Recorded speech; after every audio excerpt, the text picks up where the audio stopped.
ზურაბ გორგილაძისა და ფრიდონ ხალვაშის სახელობის პოეზიის კონკურსის ზღვაურის გამარჯვებულები დააჯილდოვეს დღეს მოსწავლე ახალგაზრდობის სასახლეში.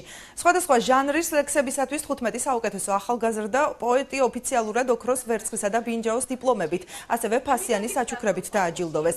ტრადიციულ პოეზიის კონკურსში, რომელიც 2 წლის წინ დაიწყო, პირველ ტურში საქართველოს სხვადასხვა კუთხის 125 მოსწავლე მონაწილეობდა. საუკეთესოები კომპეტენტურმა ჟიურიმ შეარჩია. დაჯილდოების პარალელურად მოეწყო ჟურნალ ზღვაურის მესამე ნომრის პრეზენტაცია, სადაც ძირითადად ახალგაზრდა პოეტების ლექსები ქვეყნდება. ზურაბ გორგილაძისა და ფრიდონ ხალვაშის სახელობის პოეზიის კონკურსის ზღვაურის იდეის ავტორი პოეტი ბელო ქებურია.